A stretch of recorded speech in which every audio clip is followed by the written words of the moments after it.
I heard that the best rice is fluffy and individually separate. When rice is raw, every grain falls freely and completely separate from one another. Similarly, for fried rice, the gold standard is when each grain falls freely without any clumps. But can plain white rice be made individually separate too? Rice naturally sticks together when cooked. So the answer could be to add a little bit of oil so that the oil will lubricate the grains to prevent them from sticking. But even adding lots of oil wouldn't make the rice fall separately like when it was raw. But with some theory and experimentation, including doing something quite unimaginable to Uncle Roger, I was able to turn jasmine rice, known to be sticky and clumpy, into a little more separate rice with fewer clumps. And doing this even brings some unexpected health benefits. In order to understand what makes cooked rice sticky in the first place, we have to first understand how rice cooks. This is raw rice that's been rinsed and it's still hard and inedible, so we need both water and heat to cook it. Watch what happens if we only have water. Basically, this rice is soaked overnight and expands slightly to become softer, but it still can't be eaten. But when both water and heat are added, the water boils and the rice starts to expand and swell up. This is due to starch expanding and forming a gel only when it meets hot water at around 60 to 80 degrees Celsius. And since water boils at 100 degrees Celsius, it's a clear sign that this condition is met. The end result is soft, fluffy rice that is now edible. After the rice is done, you might have heard people say to fluff the rice. Here's why. Notice the rice on top tends to be drier than the ones in the middle to bottom, which spend more time soaking in hot water than the top. That's why mixing the rice after it's done is recommended to redistribute the moisture in the rice. What I used here is basmati rice, which is known to be less sticky as the grains are clearly separate from one another. So what causes other types of rice to be sticky? The three major types of raw rice I have here are all not sticky to begin with. I scoop a teaspoon of rice and drop it at a fixed height to see how they fall freely onto a plate in slow motion. But after steaming them, which I'll share later why I think steaming is the best method of cooking rice, we can see that the sushi rice is clearly the most sticky of the three, and jasmine rice is quite sticky too, while basmati rice has the most individually separate grains that just fall apart. To find out why, we need a little help from food science. According to researchers, some starch comes out or leaches from the rice into the water, mixing to form a sticky, gel-like substance on the surface of the rice, causing the grains to stick together. Starch exists in two forms, amylose or amylopectin. Research found that amylopectin is mostly responsible for the stickiness. So some types of rice are more sticky than others because short grain rice tends to contain more amylopectin, while long grain rice like basmati has less of that. That's why short grain rice is more sticky compared to basmati rice. But what I'm interested in is to reduce the stickiness of jasmine rice. So the most common advice I see on the internet is to wash them before cooking to get rid of any excess starch on the surface of the grains. But I find this makes little to no difference to the stickiness of the rice, as washed or unwashed rice are both clumpy and sticky.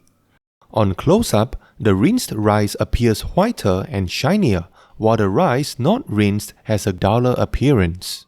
Still, I prefer to rinse my rice for hygiene and to remove any possible impurities that might be in there.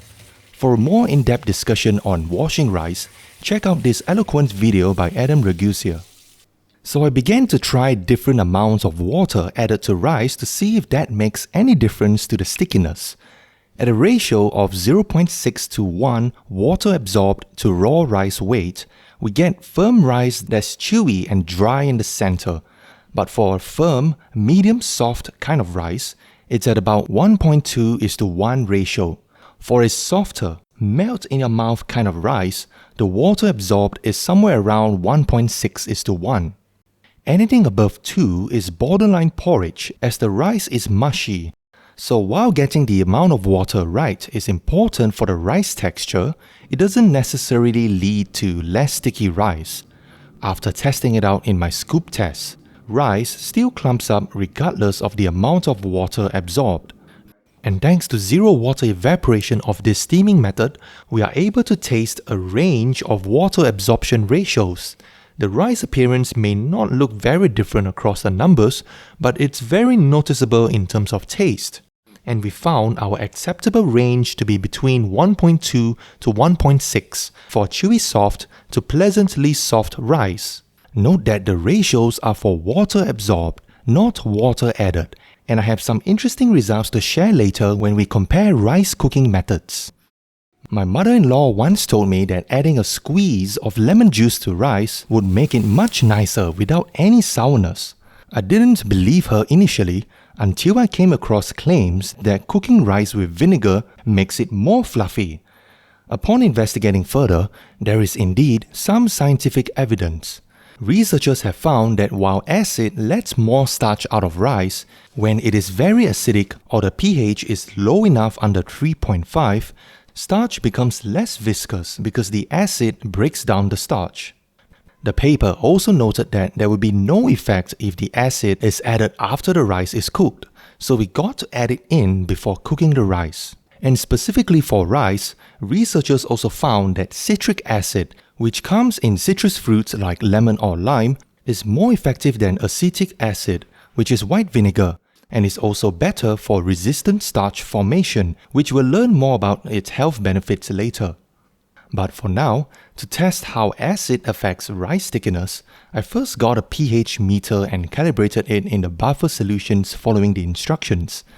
For my home tap water, it's slightly basic at pH 8.4, but I'm not sure how much lime juice we need, but I know we need to get the pH down to 3.5, so I've just squeezed some limes first. After adding about 3 grams of lime juice to 100 grams of water, the pH dipped to about 2.7, so just a squeeze of lime juice would actually do. When I tasted the water, I could definitely detect some tartness in there compared to just plain water. But after cooking the rice, this is how they look. The acidic rice has a green tinge in color, which is expected due to the lime juice. But there isn't actually much of a difference in stickiness from my scoop test, as both are still lumpy. But when I tasted the rice, I'm surprised that the acidic rice doesn't taste acidic at all. It does, however, have a noticeable vinegary scent like sushi rice. Apart from the smell, it tastes about the same compared to normal rice. But texture-wise, acidic rice has a more firm bite and is less starchy than usual. Both samples had the same amount of water added, so it's got to be the acid that has dissolved some of the starch, like how it would clean off substances from a surface. If we zoom really closely, the acidic rice is just very slightly less swelled up compared to normal rice. It's not very obvious though, but that should explain why its texture is more firm than normal rice. So now we know why rice sticks. Let's find the best cooking method to make the most fluffy and evenly separated rice. There are many methods to cook rice, which can be divided into two types: direct heat or indirect heat.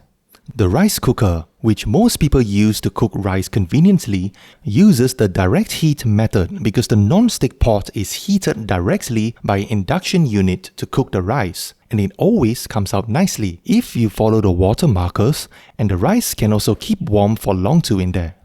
To cook rice without a rice cooker, the stovetop method must have the right amount of water added to ensure there is just the right amount of water for the rice to absorb and to also account for any evaporation.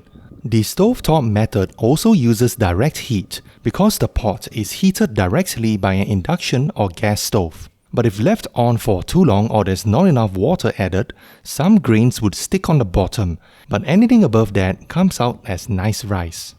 Or we can also cook rice using the pasta boiling method by boiling rice in excess water and checking a grain of rice every few minutes for doneness.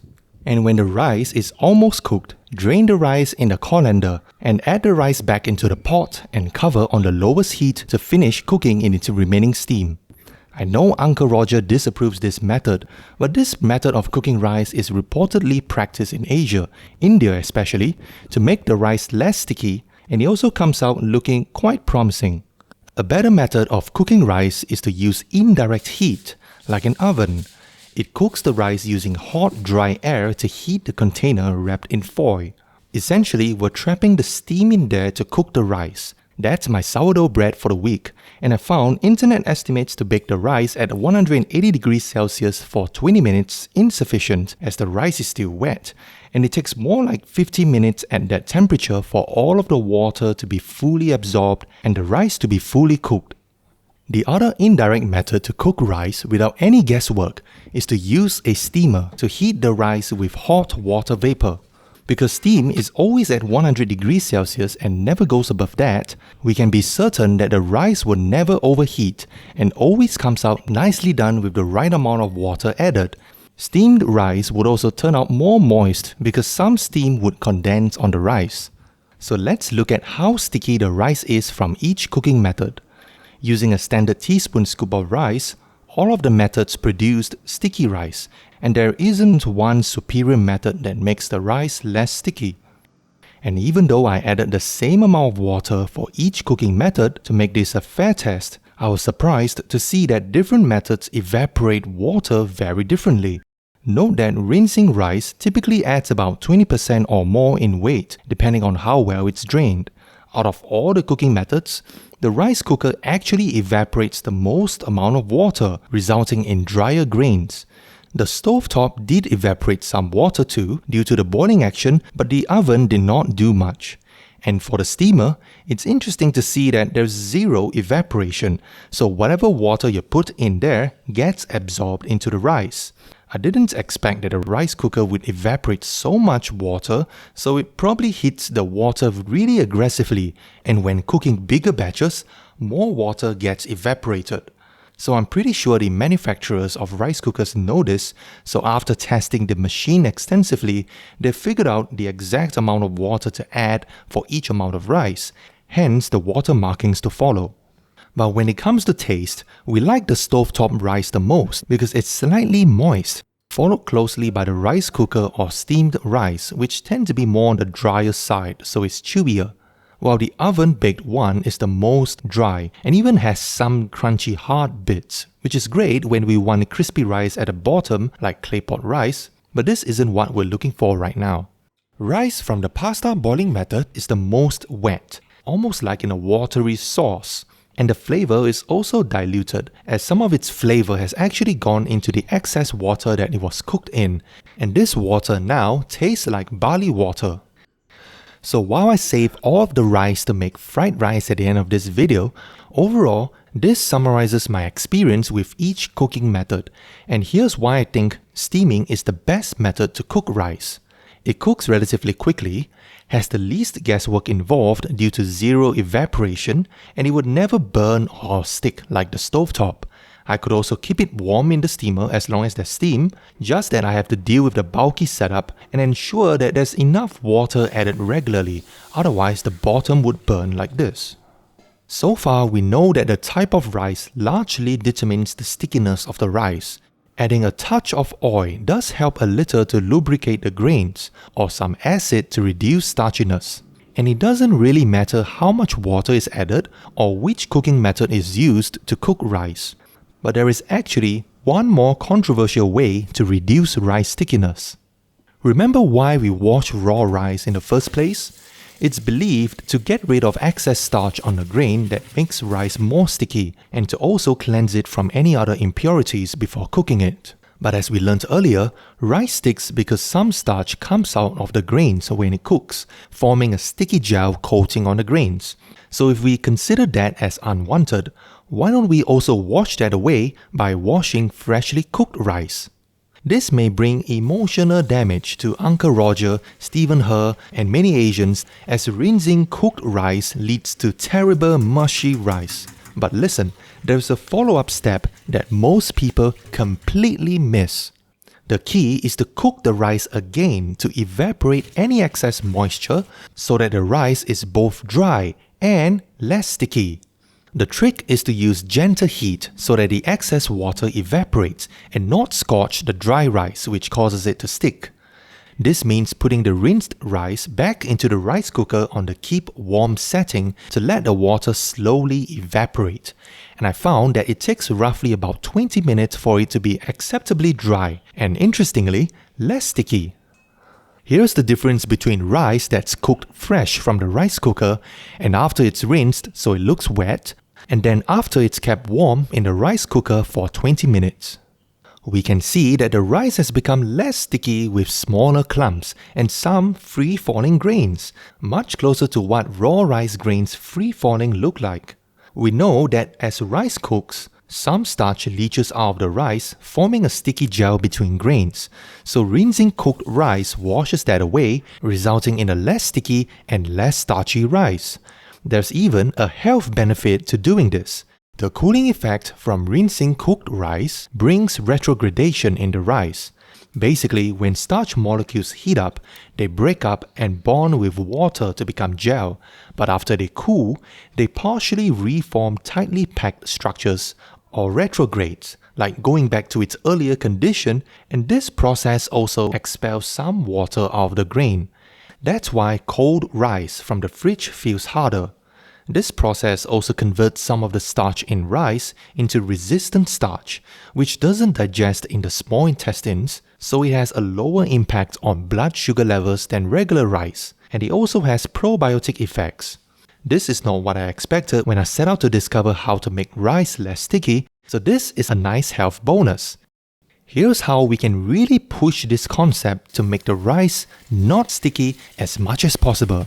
Since we know that rice becomes less sticky after rinsing and gains water from it, I thought of rinsing and cooking the rice as many times as we can, starting from raw rice. But firstly, I'm using a steamer instead of a rice cooker because a steamer can cook raw rice using indirect steam, but a rice cooker cannot cook rice without water. I'm also using a colander here throughout for easy rinsing, and this also helps to let more steam into the rice.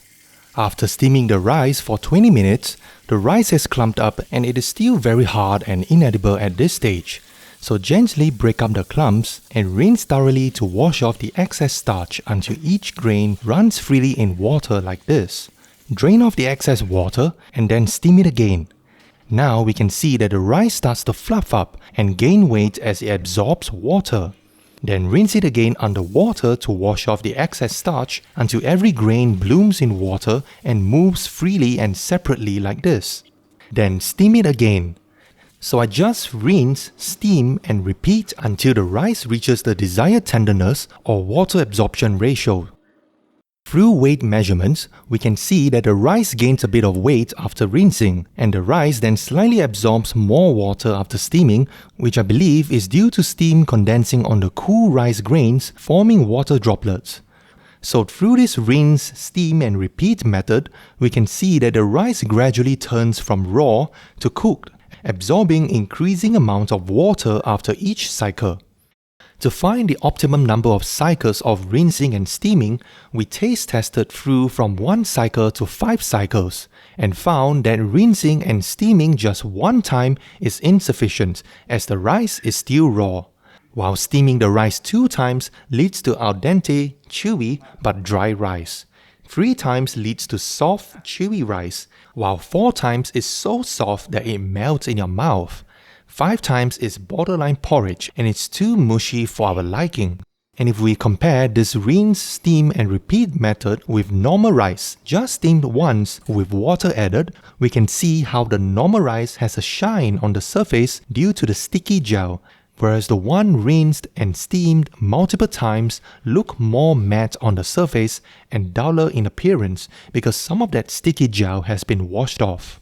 Let's see if there's any taste difference between rice steamed once versus twice or thrice. To do a fair test, I weigh the amount of water added to each sample to keep the amount of water absorbed constant. For the first sample, I prepared rice that steamed once with the full amount of water added.